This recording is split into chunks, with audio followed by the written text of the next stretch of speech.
Figure incontournable du théâtre et du cinéma français, Fabrice Lucchini ne ménage pas ses efforts.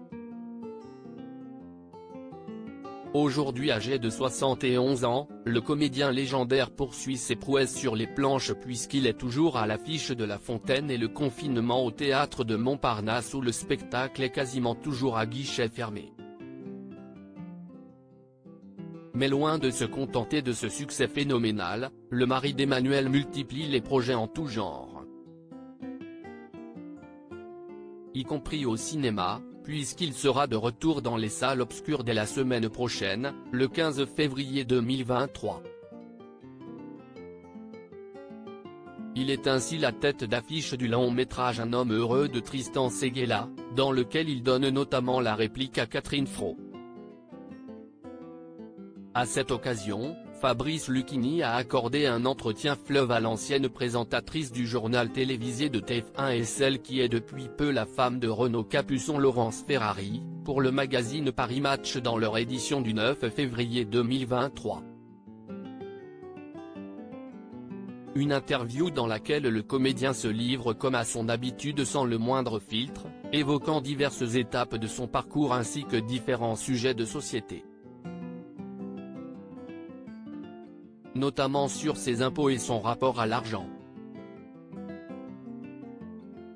Je n'ai absolument rien à foutre, nous n'avons pas été élevés dans une famille de gauche qui méprisait l'argent. L'argent était une valeur.